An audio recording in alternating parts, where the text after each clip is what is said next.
Hi there, I'm Frank Crenshaw. This is part 2 of my Hawk 81A2 build by Great Wall Hobbies in 1/32 scale.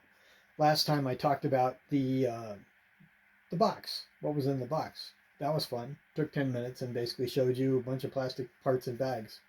Okay, all right. So you have me telling you why I think it's great.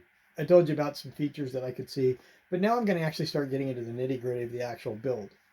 This is going to be a long sequence of builds that will eventually end with a finished P40B in 1/32 scale. Well, not P40B, a Hawk 81 in 1/32 scale. First thing to note, this is not a P40B. This is a Hawk 81. Historically, that's a very different airplane. Well, not very. It's a slightly different airplane than a P40B or P40C. It literally is its own version, the Hawk 81A2. How did this happen? In 1937, Claire Chennault resigned from the Army. He took a job as being the advisor to Chiang Kai-shek for basically the Chinese Air Force. He became in charge of the Chinese Air Force. Chennault was a very professional military, very experienced military man, and he knew what he was doing. He was a very sound officer. And the Japanese later invaded China. Everybody kind of knows that. The Americans were keeping their distance. They imposed an oil embargo, and they definitely were not happy about this, but they were keeping their distance. They were trying to stay neutral. They were trying to avoid conflict. However, the Japanese were making advances in China at an alarming rate, and they were beginning to threaten India. And that was a strategic concern of the United States. They did not want the Japanese to invade India. Chiang Kai-shek and Chennault were lobbying Roosevelt in the 40s, and Roosevelt agreed in principle and signed a bill in secret to give resources to China to help them fight against the Japanese aggression. And those resources would become the American Volunteer Group, the AVG, or some of those resources would become the AVG. Now, these were not excessive amounts of resources. These resources were basically, they allowed 100 planes that were earmarked for shipment to the United Kingdom to be manufactured and sent to China instead. These planes weren't even built yet. So the Chinese kind of gave their own input as to what they wanted, and that became the Hawk 81A2. That's why it's a different variant. It's not a P40B, it's not a P40C, it's not a Tomahawk. It's kind of in between. It's kind of in between a P40B and a Tomahawk. But it's not that different either. But that was your AVG P40. Also part of this agreement, they gave Chennault the ability to go recruit pilots, and he did. And he enticed them with a great pay, 3 times their base pay.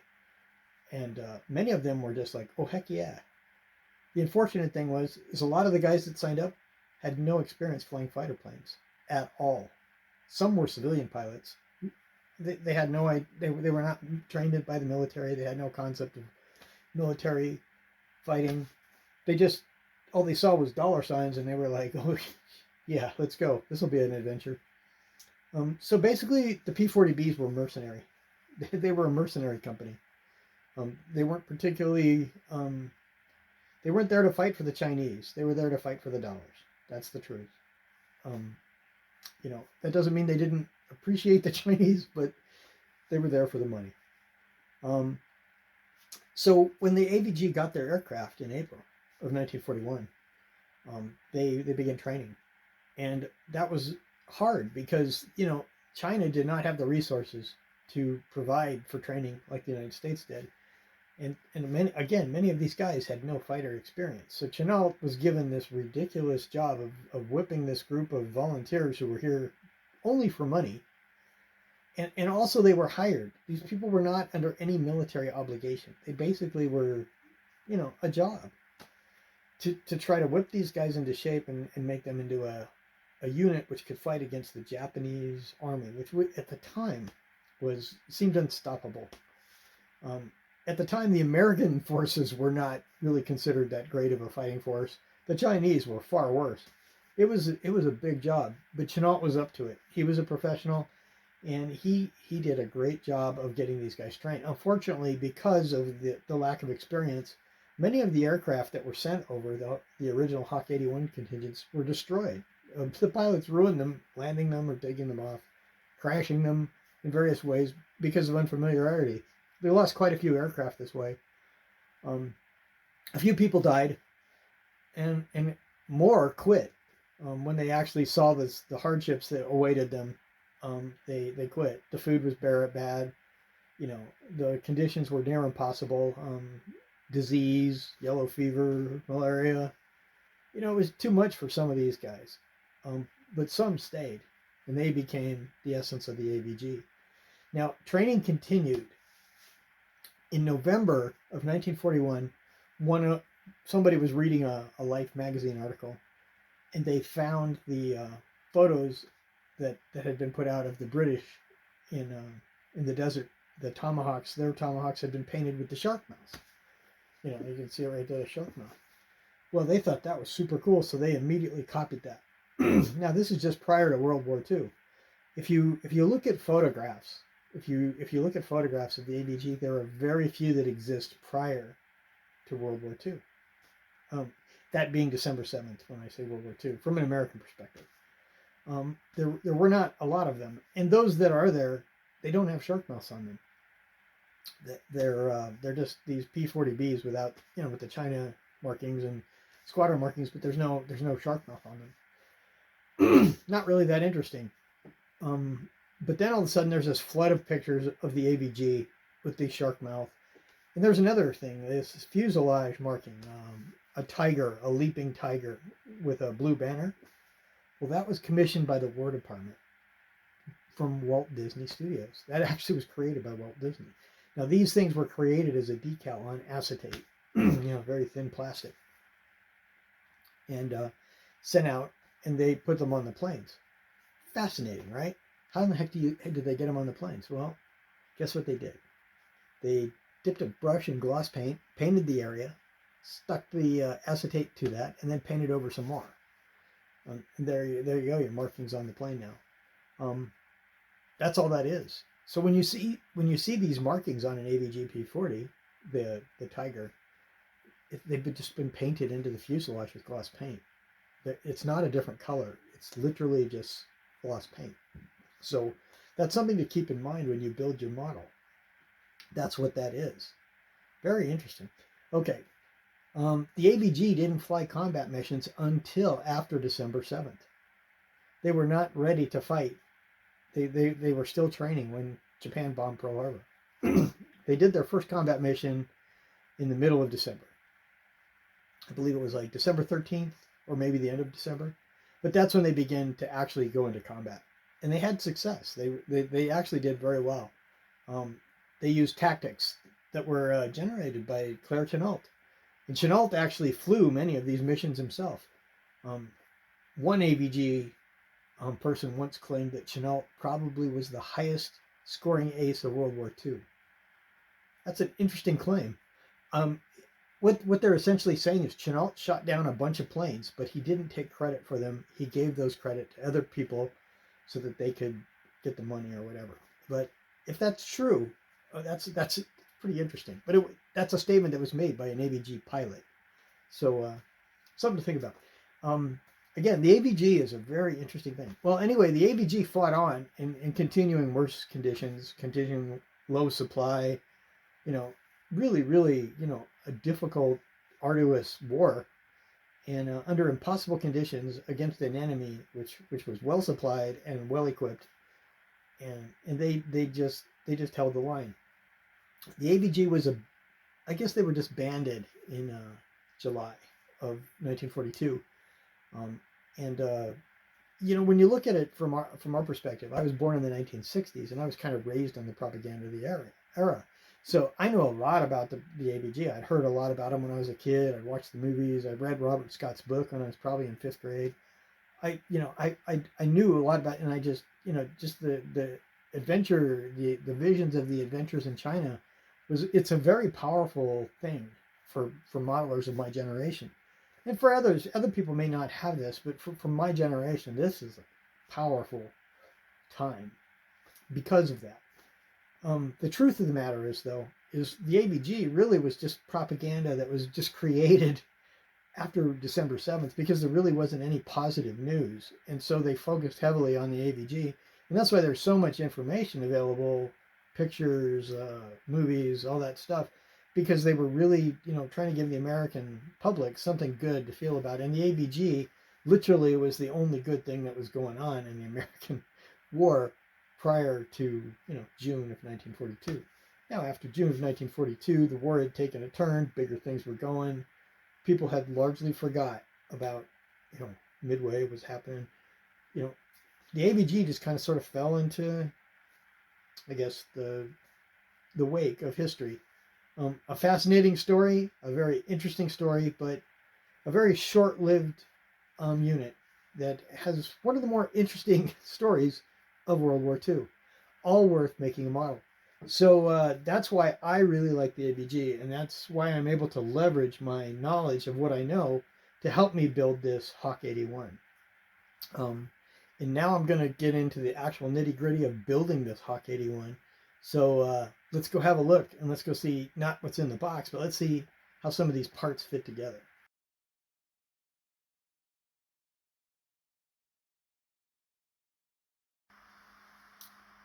To give you an example of the quality of this build, let's look at the spinner. Spinners are always a bit of a problem on kits like this, and the way they designed this would set up an immediate red flag to most builders. You have 3 separate parts in the prop. The prop itself looks very good, and it fits pretty good into the back of the spinner, which is highly detailed. Then you have the sort of mid part of the spinner that goes over that. And much surprising to me anyway, and I don't know if it's possible for you to see this, that is a perfect fit. I mean, that's some of the best fit I have ever seen on a scale model, right out of the box. I mean, I just trimmed these parts up. I didn't do anything special.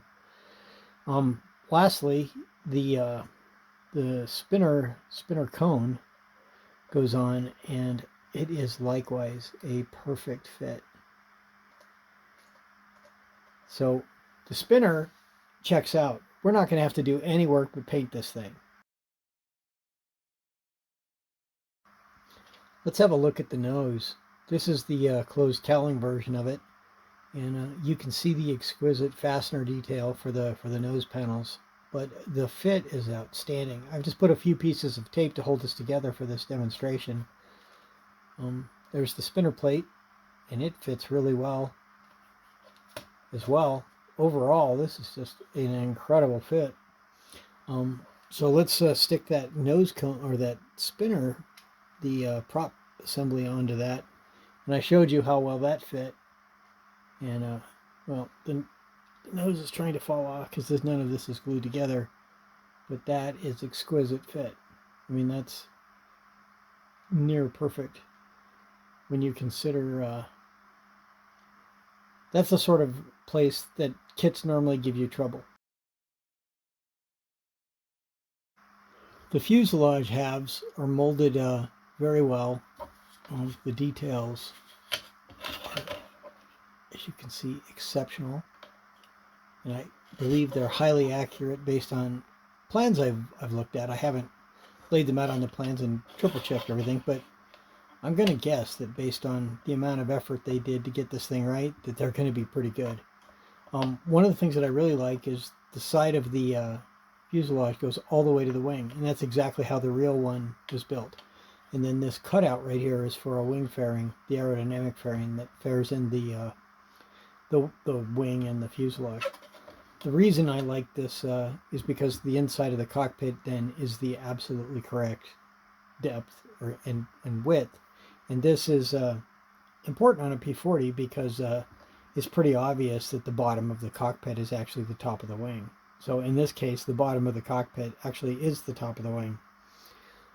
If you look at these here, these are pinholes that I wasn't sure if I needed to fill them or not. And so I stuck some of the detailed parts of the sidewall on.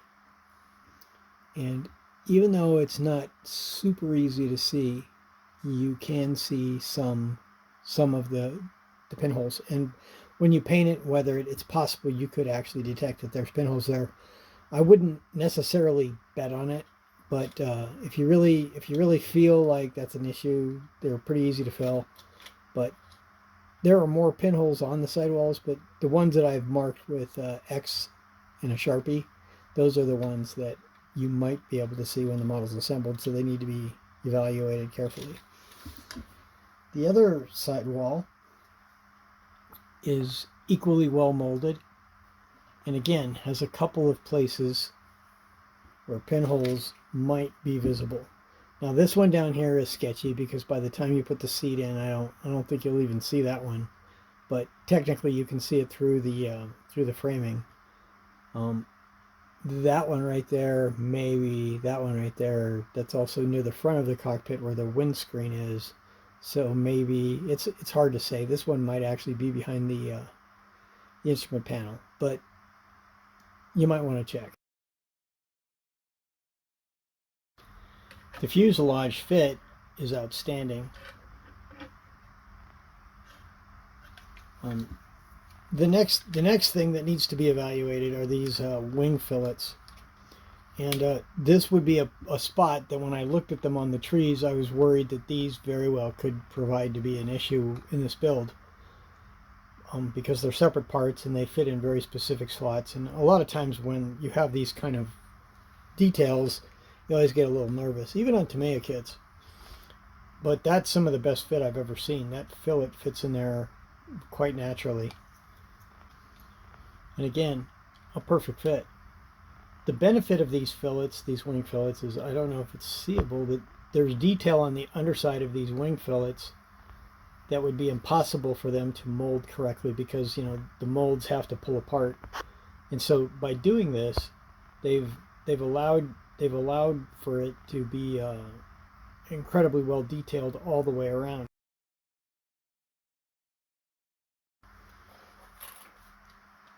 The rudder,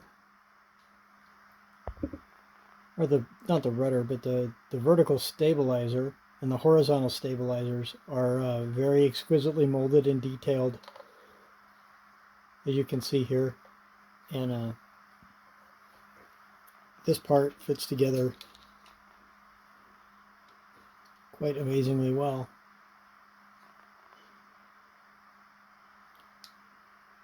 I really like that the horizontal stabs are one piece. That makes it much easier to ensure that they are symmetrical and won't be pointing in opposite directions when you get the build. That's really important. They lock into the fuselage into this piece right here, and as you can see, it's a perfect fit with no real meaningful gaps. And again, these parts are just taped together, but that's just exquisite. So no surprises, no shocks. This is all really easy here. This model will be very easy to assemble. One of the truly notable parts of a P40 is its very deep wing dihydro. And as you can see here, this is molded into the wings itself. It's not something you need to add or eyeball or anything like that. It's molded in. The inside of the wing is where the pinholes are, and they're cleverly located so that they are nowhere near actual detail. This is the lower wing.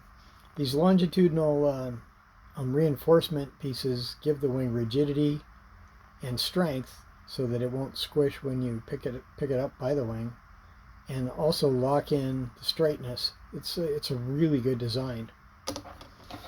The top of the wing is likewise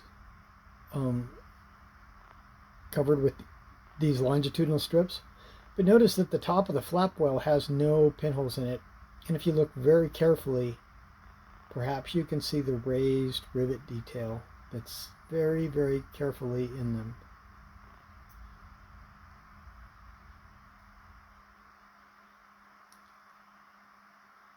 Anyway, the wings look really good. This right here, this detail right here, represents the very top of the wing. It also is the bottom, the floor of the cockpit, and that's exactly how they worked in real life. And this is an exquisitely detailed and very accurate part. This is wonderful.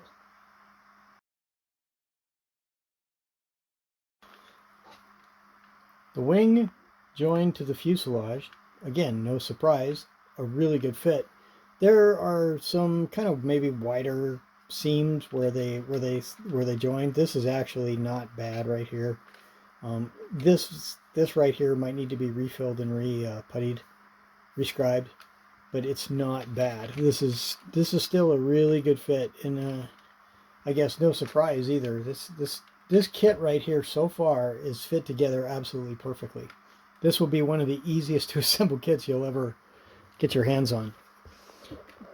Just to demonstrate now how the nose will fit on, again, this is just me holding it with finger pressure, but it's a perfect fit. It slipped off down there, but it's a perfect fit. I mean, it's absolutely perfect.